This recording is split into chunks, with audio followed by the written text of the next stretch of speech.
त्यांनी लाईव्हची चिंता करावी.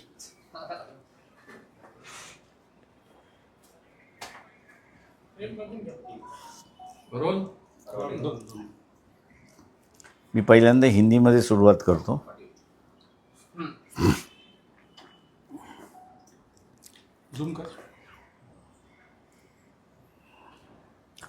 सुरुवात.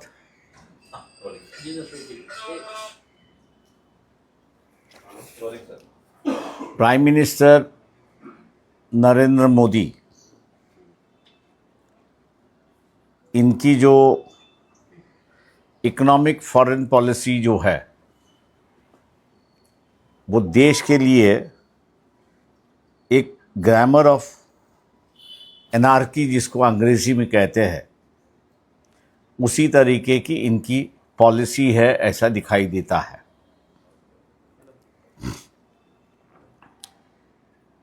भारत की हमेशा भूमिका रही है 1970-71 के वॉर के बाद भी रशिया और अमेरिका इन दोनों के साथ अपने संबंध अच्छे रहे. कितनी भी बिगाड़ होने की कोशिश हुई तो भारत ने उसको कभी बढ़ावा नहीं दिया या मौका नहीं दिया. लेकिन फिलहाल जो है प्राइम मिनिस्टर नरेंद्र मोदी, इनका ईगो जो है, ये ईगो देश की व्यवस्था को नुकसान कर रहा है, ऐसी एक परिस्थिति है. मैं देशवासियों के सामने एक परिस्थिति रखना चाह रहा हूं. रशिया से हम लोग क्रूड ऑयल खरीद रहे हैं एक तरफ, और दूसरी तरफ अमेरिका के साथ में हमारा सबसे बड़ा व्यापार भी है, ऐसी एक परिस्थिति है. यूक्रेन के युद्ध को लेते हुए अमेरिका ने सख्त भूमिका ली है कि रशिया का जो क्रूड ऑयल खरीदी करेगा उस पे हम लोग दंड लगाएंगे और 50% टैरिफ उन्होंने लगाई, ऐसी एक परिस्थिति है. चाइना ने एक तरीके से अपने आप के टैरिफ जो लगा हुआ है उसको पोस्टपोन करके लिया हुआ है और अपनी इकोनॉमी को बचाया, ऐसी एक परिस्थिति है. लेकिन भारत ने उस पॉलिसी को छोड़ दिया जो पुरानी पॉलिसी थी कि बैलेंसिंग करने की जो पॉलिसी थी, उस बैलेंसिंग करने के पॉलिसी को भारत ने छोड़ दिया है. और अभी एक दिखाई देता है कि हम लोग रशिया के खेमे में बैठे, ऐसी एक परिस्थिति है.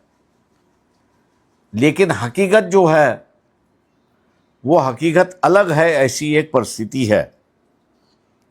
ये बात सही है कि रशिया का क्रूड ऑयल हम लोग खरीदते हैं, उसको बेचते हैं और इससे हम लोग को मुनाफा मिलता है, ये भी एक परिस्थिति है. लेकिन ये मुनाफा सरकार के तिजोरी में जा रहा है या किसी प्राइवेट व्यक्ति के तिजोरी में जा रहा है, ये भी देखना जरूरी है, ऐसा मैं मान के चलता हूं. और इसी क्रूड ऑयल को लेते हुए, व्यापार को लेते हुए, जो अमेरिका के साथ में हम लोग का जो व्यापार होता था, उस व्यापार पर असर हो रहा है, ऐसी एक परिस्थिति है. अगर मैं आंकड़े में कहूं तो 2022 और 2023 इन सालों में करीब 50,000 करोड़ जो है उसका मुनाफा हुआ. 1.50 बिलियन डॉलर्स का तेल हम लोग ने खरीदिया और वो भी बेचा भी. लेकिन इसमें जो है वो सबसे बड़ा नफा जो है ये अंबानी रिलायंस जो है उनको मिला है। 44,000 करोड़ का नफा उनको हुआ है। उसके बाद में नायरा, जिसमें रशिया के 49% है, उनको हुआ है। और सरकारी जो ऑयल कंपनियां हैं, इनको मान लीजिए किसी को 4,000, किसी को 5,000, किसी को 6,000, ऐसा प्रॉफिट वहां पर हुआ है, एक परिस्थिति है। दूसरी तरफ अगर हम लोग देखें तो ये 50% टैरिफ से जो इमीडिएटली इफेक्ट होने वाला है, और इफेक्ट टेक्सटाइल इंडस्ट्री पे होगा, और टेक्सटाइल इंडस्ट्री पर इफेक्ट होने से करीब करीब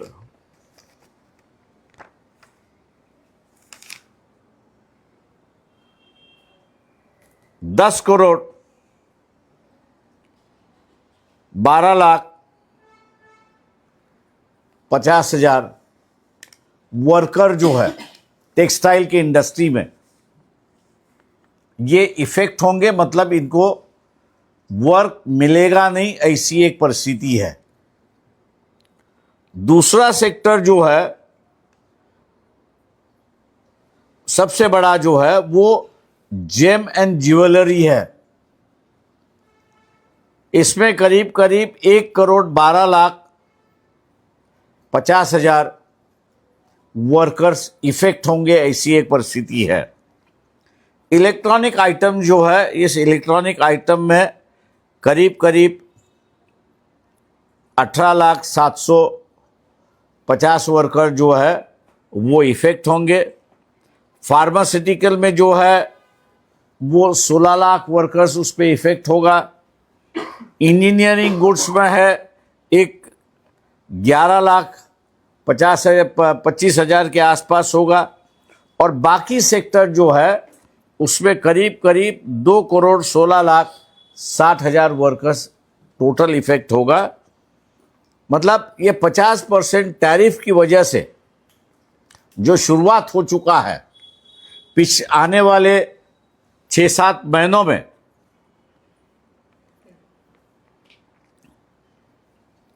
3.44 करोड़ इतने वर्कर्स काम से अपना हाथ धो लेंगे, बेरोजगारी बढ़ेगी, और इस बेरोजगारी का जो है लॉ एंड ऑर्डर पे जो है वो सिचुएशन खराब हो सकता है, ऐसी एक परिस्थिति है। इन सेक्टरों के साथ साथ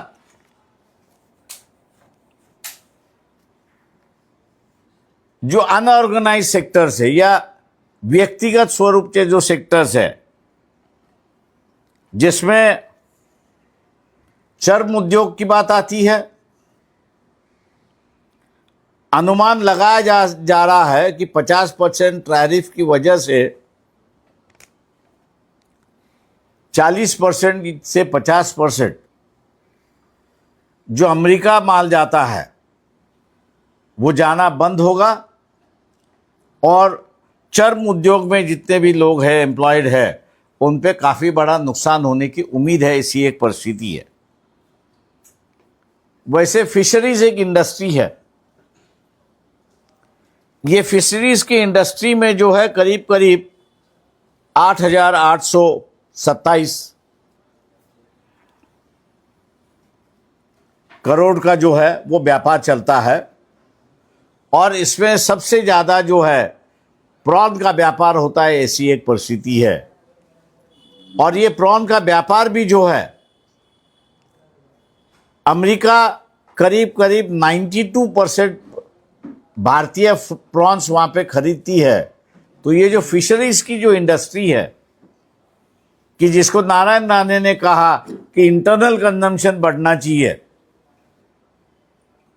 अब इंटरनल कंजम्पशन बढ़ना चाहिए, ये बात सही है, लेकिन लोगों के पास दाम हो तो इंटरनल कंजम्पशन होगा, दाम ही नहीं होगा तो इंटरनल कंजम्पशन कहाँ से बढ़ेगा, ये सबसे बड़ा सवाल है। और इसलिए फिशरीज की इंडस्ट्री पर जो है वो काफ़ी बड़ा नुकसान होने वाला है, ऐसी एक परिस्थिति है। हम लोग लोगों से पूछना चाहेंगे और लोगों ने सरकार से पूछना चाहिए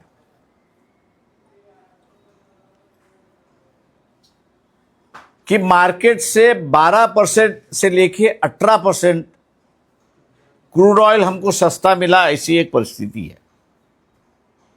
ये सस्ता मिलने के बाद पेट्रोल का दाम कम हुआ क्या, डीजल का दाम कम हुआ क्या? तो इन सेक्टरों में जो है वो दाम कम नहीं हुआ, ऐसी एक परिस्थिति है। फिर ये जो मुनाफा है 18% का जो मुनाफा है वो किसने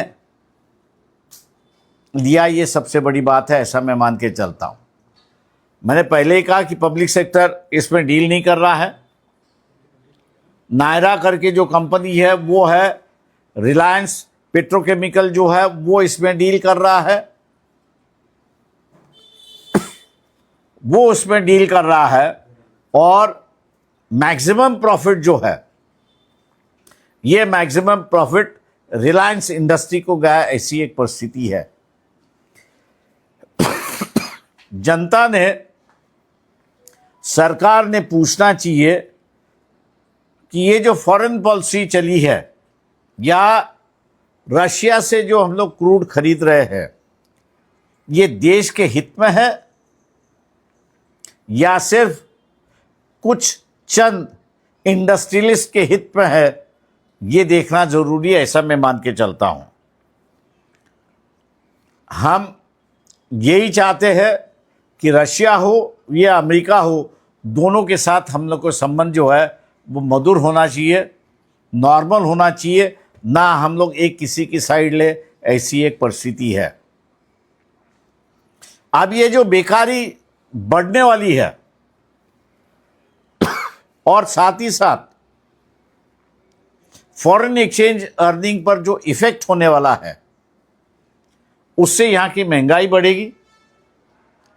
हम लोगों के पास जो आज दिखाई दे रहा था कि एफडीआई के माध्यम से फॉरेन एक्सचेंज आ रहा था, उस पर भी ये टैरिफ लगने के बाद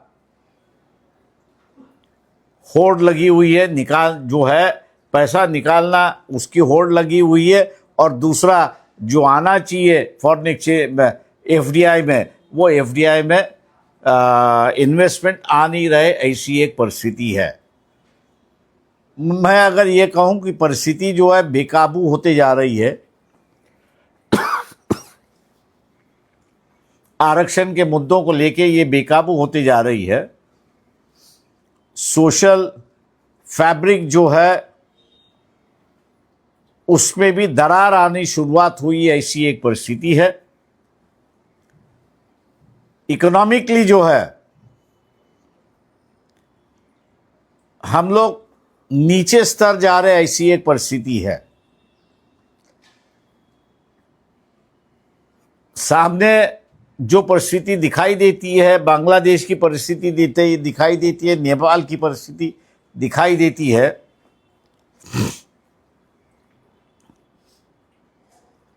वो परिस्थिति भारत में भी आ सकती है। उसको अगर रुकाना है, ये जो देश को पीछे रखते हुए नरेंद्र मोदी ने अपना ईगो जो सामने रखा हुआ है, कि ईगो की वजह से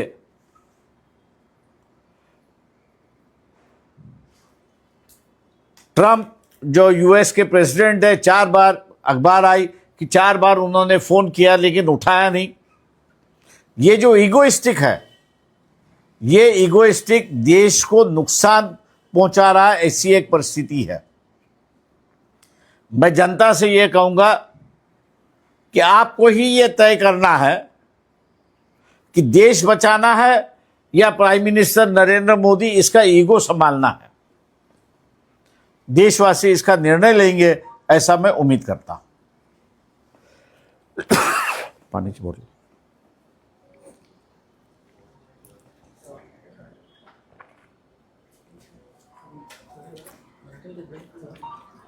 इंग्रजीत पाहिजे, मराठी पाहिजे. बरं.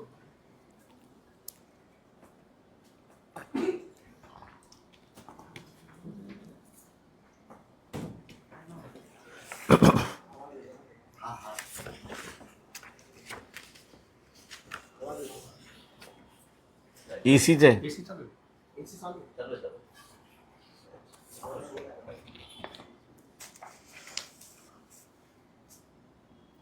पंतप्रधान नरेंद्र मोदी यांचं आर्थिक आणि परदेशी धोरण हे देशामध्ये आरागत माजवणार आहेत अशी असणारी परिस्थिती आहे. या धोरणाला बाबासाहेबांच्या शब्दामध्ये जर मांडायचं असेल तर economic foreign policy prime minister Narendra Modi यांची जी आहे ती ग्रॅमर ऑफ एनार्की आहे अशी परिस्थिती आहे.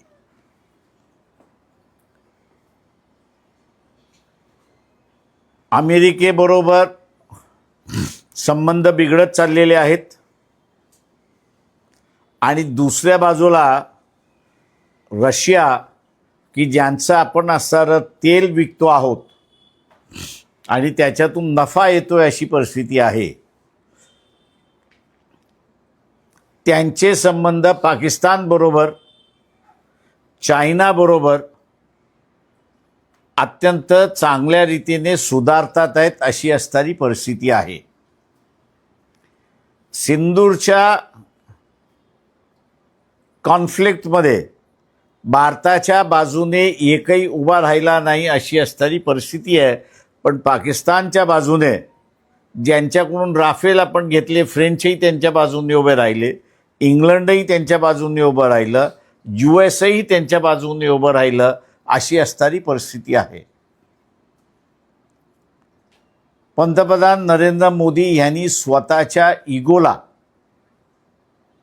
महत्त्व दिला आणि देशाच्या हिताकडे दुर्लक्षित केलं अशी असणारी परिस्थिती आहे. रशियाचं तेल स्वस्त्यामध्ये घेऊन विकणं आणि अमेरिकेबरोबरचा असणारा व्यापार या सगळ्या ह्याच्यामध्ये योग्य काही आहे ती लोकांनी भूमिका घ्यावी. आम्ही फक्त त्याच्यामधला असणारा गाभा जो आहे, अर्थव्यवस्थेचा गाभा जो आहे, तो गाभा आम्ही आपल्यासमोर या ठिकाणी असणारा मांडतो आहोत. रशियाचं क्रूड ऑइल विकल्यामुळे भारताला नफा झाला का, तर निश्चितपणे नफा झाला, याच्यामध्ये दुमत नाही.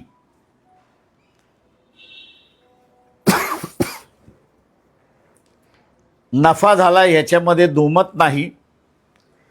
पण त्याच्याच बरोबर हा नफा शासनाच्या तिजोरीमध्ये गेला.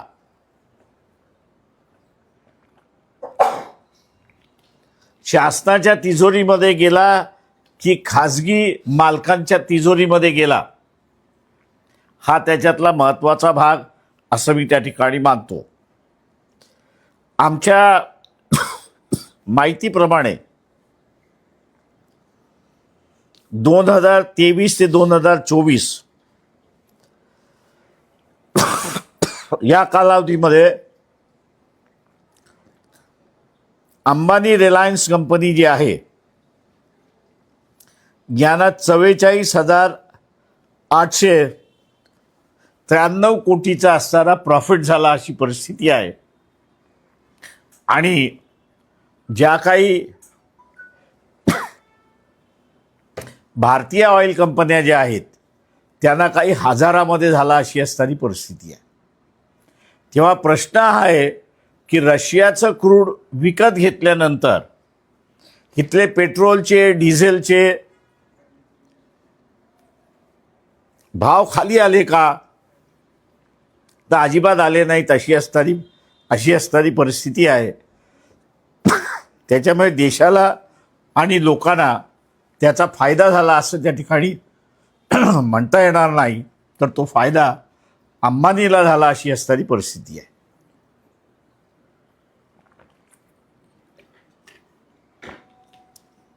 दुसऱ्या बाजूस आपण असं पाहिलं तर अमेरिकेबरोबरचे व्यवहार खराब झाल्यामुळे भारतावरती 50% टॅरिफ त्या ठिकाणी बसवलेली आहे. अमेरिकेबरोबरचे असणारे जे काही आपले व्यवहार आहेत ते टेक्स्टाईलमधले आहेत, जेम ज्वेलरीमधले आहेत, इलेक्ट्रॉनिकमधले आहेत, फार्मास्युटिकलमधले आहेत, इंजिनिअरिंग गुड्समधले आहेत, पेट्रोलमध्ये आहेत आणि इतर आहेत. टेक्स्टाईलमधलं 50 ते 60% माल जो अमेरिकेला जात होता तो आता जाणार नाही अशी असणारी परिस्थिती आहे. आणि त्याच्यामुळे 1,10,00,000 लोक डायरेक्ट इफेक्ट होतील अशी असणारी परिस्थिती आहे आणि बेरोजगार होतील असेही त्या ठिकाणी अंदाज आहे. जेम अँड ज्वेलरीमध्ये 1,10,000 लोक पुन्हा 1,10,00,000 लोक पुन्हा बेरोजगार होतील अशी परिस्थिती आहे. इलेक्ट्रॉनिकमध्ये 1,87,000, फार्मास्युटिकलमध्ये 1,62,000, इंजिनिअरिंगमध्ये 10 लाखाच्या वरती आहेत आणि इतर ठिकाणी जे आहेत ते 21 लाखाच्या आसपास आहेत. एकंदरीत अमेरिकेबरोबर 50% टॅरिफ लावल्यामुळे भारताचा माल अमेरिकेत न गेल्यामुळे 3,44,00,000 लोक भारतामधले बेरोजगार येत्या 6 महिन्यामध्ये होतील अशी परिस्थिती त्या ठिकाणी दिसते. याच्याच बरोबर जे 2 मोठे उद्योग आहेत ते म्हणजे फिशरीजचा जो उद्योग आहे तो माशांचा उद्योग आहे तो 2024-2025 या कालावधीमध्ये 100 मासे गेले असतील तर त्याच्यापैकी 92% म्हणजे 92 हे अमेरिकेला गेले अशी असणारी परिस्थिती आहे. त्याच्यामुळे 50% टॅरिफमुळे आता आपला मासाही अमेरिकेला जाणार नाही अशी असणारी परिस्थिती आहे. दुसरं जे आहे ते चर्म उद्योग आहे. चर्म उद्योगामधला असणारा 50% आपला माल जो आहे तो अमेरिकेला जातो. टॅरिफमुळे आता 50%ही त्या ठिकाणी जाणार नाहीत अशी असणारी परिस्थिती आहे. आणि म्हणून या 2 सेक्टरमधलं मी जी आकडेवारी सांगितली आहे त्याच्यामध्ये ती नाही आहे तर ती ॲड केली तर एकंदरीत ज्याला आपल्याला म्हणता येत की 4-4.5 कोटी जी एम्प्लॉईड माणूस आहे तो आता अनएम्प्लॉईड होणार अशी असणारी परिस्थिती आहे. आणि हे एवढ्याचसाठी की मोदींचा इगो कुठेतरी हर्ट झाला अशी असणारी परिस्थिती आहे. आणि म्हणून मी असं म्हणेन की देशवासियांनाच आता निर्णय घ्यावा लागेल की मोदीचा इगो जपायचा, मोदीचा इगो जपायचा की देशाला जपायचा हा त्याच्यातला असणारा महत्त्वाचा भाग आहे. मोदीचा इगो जपायचा असेल तर ही बेरोजगारी अजून वाढेल. कदाचित ही बेरोजगारी वाढल्यामुळे जे आपल्याला बांगलादेशमध्ये दिसलं, जे आपल्याला नेपाळमध्ये दिसलं ते पुन्हा भारतामध्ये सुद्धा घडू शकतं हे आपण लक्षात घ्या. कारण का एम्प्लॉईड क्लास हा त्याच्यामधला आहे. दुसरा त्याच्यामधला असणारा मिडल क्लास जो आहे की ज्याची अजून चर्चा सुरुवात झाली नाही अशी असणारी परिस्थिती आहे. आणि ती म्हणजे गुगल. गुगल ही अमेरिकन कंपनी आहे. भारतामध्ये स्वतःचा असणारा इंटरनेट नाही आहे. आपण असणारा गुगलच वापरतो. गुगलचं जगभराचं असणारं जे इन्कम आहे ते $307 बिलियन एवढं आहे. आणि भारताचं त्याच्यामध्ये इन्कम जर आपण पाहिलं तर ते फक्त 3 ते 4 बिलियन एवढी असणारी परिस्थिती आहे. म्हणजे उद्या मोदीचा इगो जो अमेरिकेबरोबर लढतोय अशी असणारी परिस्थिती आहे. त्यांनी हे 3 ते 4 कोटी बिलियन डॉलर्स फॉरगो करायचं ठरवलं आणि गुगलची सर्व्हिस बंद केली, तर परिणाम किती वाढणार हे आपण असं लक्षात घ्या, अशी असणारी परिस्थिती आहे.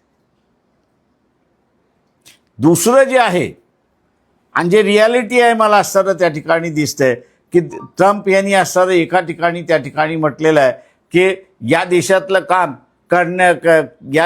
काम दुसऱ्या देशामध्ये जाऊन करण्यासाठी जी काही सोय उभी केलेली असेल त्याच्यावरती सुद्धा आम्ही असणारा 50% टॅरिफ त्या ठिकाणी लावू.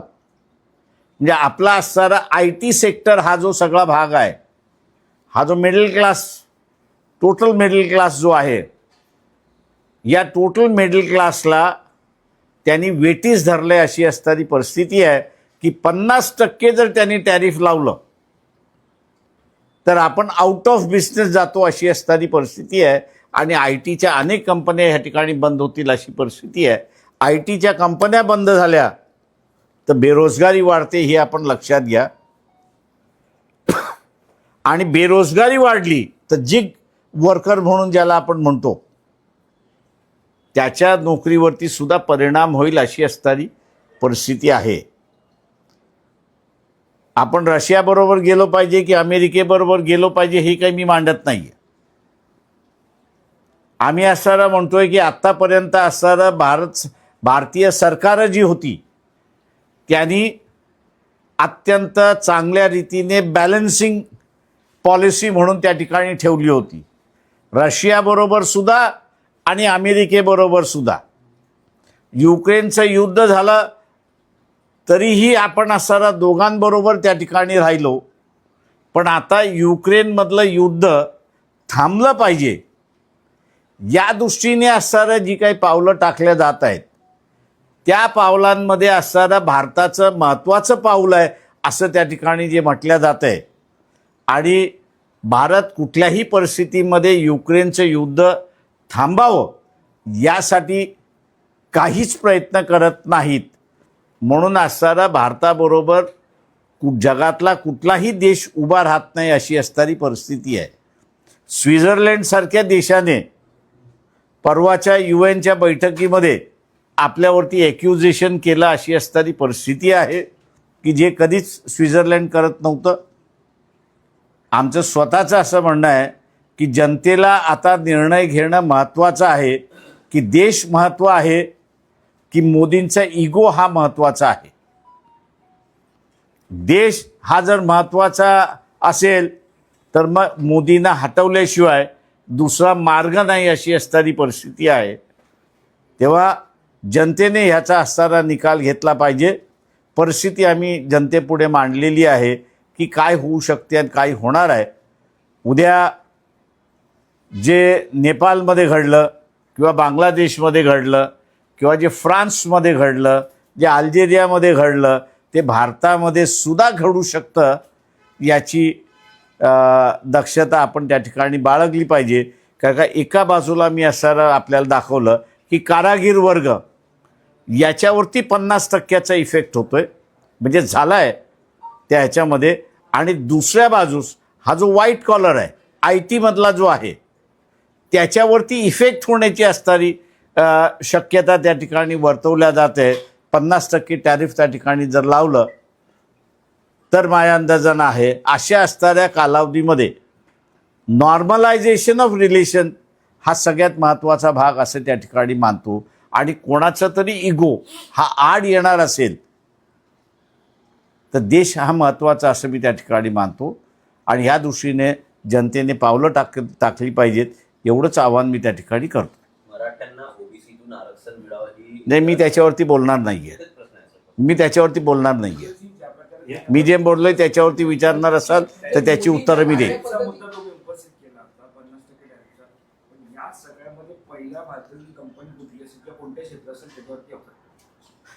सुरुवात झाली आहे. हे आम्ही जे textile, gems and jewellery, electronic, pharmaceutical, engineering goods आणि इतर मासेमारी आणि चर्म उद्योग याच्यावरती इफेक्ट व्हायला सुरुवात झालेला आहे. सुरुवात झालेली असताना सुद्धा केंद्र सरकारकडून म्हटलं जातं की कोणत्याही प्रकारची अराजकता मात्र असे वातावरण सध्या भारतात. सरकारला म्हणू द्या ना, पण लोकांमधला असंतोष आम्ही बघतोय ना. मी आता त्याच्यामधलं फक्त 2 नवीन सेक्टर्स आपल्याला ॲड केली, ते म्हणजे गुगल. समजा गुगल नाही तर आपला मोबाईल नाही. माझं म्हणणं असं आहे, जो मोबाईल वापरणारा आहे त्यांनी पहिल्यांदा स्वतःहून प्रामाणिकपणे उत्तर द्यावं स्वतःलाच, की उद्या त्याला मोबाईल वापरायला मिळालं नाही, फेसबुक वापरायला मिळालं नाही, इंस्टाग्राम वापरायला मिळालं नाही, त्याला असणारं सिग्नल वापरायला मिळालं नाही, तर त्याची रिॲक्शन काय होणार आहे. त्याची स्वतःची रिॲक्शन ही जनरल रिॲक्शन. म्हणजे हा एका बाजूला की जो यंगर जनरेशन आहे, म्हणजे तो सर्व्हिसमध्ये पण आहे आणि अजून सर्व्हिसमध्ये लागायचा आहे असाही वर्ग आहे त्याच्यामध्ये. दुसरा जो आहे मी त्याच्यामध्ये म्हणालो आहे की जो डिग्री घेऊन बाहेर पडून IT सेक्टरमध्ये लागलेला आहे, त्या IT सेक्टरवरती सुद्धा ट्रम्प असं म्हणतात आहेत मी 50% टॅरिफ लावेन. अजून लावला नाही आहे, लावेन असं तो म्हणतोय. ज्या दिवशी तो 50% लावेन त्या दिवशी हा जो ऑफशोर म्हणून आपण असणारा काम करतोय तो पूर्णपणे आउट ऑफ मार्केट जाईल. कॉम्पिटिटिव्ह जे आहे ते कॉम्पिटिटिव्हनेस त्या ठिकाणी संपेल आणि ते जर संपलं तर मग हा पुन्हा बेरोजगारीकडे वाढतो अशी असणारी परिस्थिती आहे. नाही, ज्याप्रमाणे आपले शेजारी देश कसे आले आहेत, मग ते बांगलादेश असो, श्रीलंका असो, आता सध्याचं नेपाळ असो, तर ही अलार्मिंग सिच्युएशन परत भारतात येऊ शकते असं वाटतं तुम्हाला? मला दिसतेच आहे. का मी स्वतःहूनच हे करतो की आज मला असणारं एक इन्कम आहे, स्टेबल आहे, माझं कुटुंब स्टेबल आहे. उद्या मला इन्कमच येणार नसेल तर मी सस्टेन किती महिने होणार. तर मी काही महिने फक्त सस्टेन होऊ शकतो, पूर्णपणे आयुष्यभर सस्टेन होऊ शकत नाही. आणि अशा वेळेस मग मी रस्त्यावरती उतरल्याशिवाय राहणार नाही. अशाच प्रकारचं वक्तव्य संजय राऊत यांनी केलं होतं आणि त्यांच्या विरोधात तक्रार सुद्धा देण्यात आली होती. त्यांनी सुद्धा म्हटलं होतं भारतात नेपाळसारखी परिस्थिती उद्भवेल. आता तुम्ही सुद्धा मी आकडेवारी देऊन सांगतोय, हवेत बोलत नसतो मी. म्हणजे संजय राऊत हवेत बोलतात. मला माहित नाही. तुम्ही एकीकडे म्हणत असं देखील तुम्ही आता म्हणताना म्हटलं की जर अराजकतेसारखी किंवा सस्टेनेबल राहिलं नाही तर रस्त्यावरती उतरल्याशिवाय पर्याय नसेल. पण अशाच प्रकारचे आंदोलनं टाळण्यासाठी जनसुरक्षा कायदा हा सरकारकडून आणला जातो. त्यामुळे कायदा एक लक्षात घ्या, कायदा तिथेही होता आणि कायदा बांगलादेशमध्येही होता. लोकांनी एकदा ठरवलं की फायनान्स मिनिस्टरचं काय होतं हे तुम्ही बघितलेलं आहे. त्याच्यामुळे लोकांसमोर कायदा राहत नसतो, लोकच कायदा असतात. आणि आत्ताच्या भारताच्या व्यवस्थेमध्ये आपण स्वतंत्र आहोत तेव्हा लोकच हा कायदा आहे. पार्लमेंटने केलेला कायदा हा फक्त लॉ अँड ऑर्डरसाठी आहे, पण लोक स्वतःहून स्वतःचा कायदा करतात. ठोकायचा कायदा हा लोकांचाच कायदा असतो. पण एवढ्या मोठ्या प्रमाणात जर क्रूड ऑइल घेणं बंद केलं तर कोणकोणते असे मोठे सेक्टर, ऊर्जा असेल किंवा मग अन्य सेक्टर असेल, त्याच्यावरती देखील परिणाम घडू शकतो. किंवा मग पेट्रोल डिझेल आपण जे वापरतोय त्याच्यावर देखील आपण असताना थोडी स्वतःकडे हे करतोय. आपण रशियाचं तेल विकतोय, आपण स्वतःकडे घेत नाही आहोत. आपल्याकडे येणारं इराणचं तेल येते, सौदीचं येते, इतर आपले जे सगळे जुने सप्लायर्स आहेत त्यांच्याकडून सुद्धा आपण घेतोय, नाही असं नाही. वन विंडो सिस्टम नाही केली अजून. आपण फक्त रशियाचं ऑइल घेतोय आणि ते युरोपियन कंट्रीजना विकतोय. ज्याला गरज आहे त्याला आपण विकतोय. आणि त्याच्यातनं असताना मी आपल्याला म्हणालो की प्रॉफिट झाला, त्या प्रॉफिटपैकी 80% प्रॉफिट 44,000 crores हे एका अंबानीकडे. म्हणजे या देशातली इको फॉरेन पॉलिसी जी आहे ती फक्त एका माणसासाठी नरेंद्र मोदी राबवतात आहेत आणि ते म्हणजे अंबानी.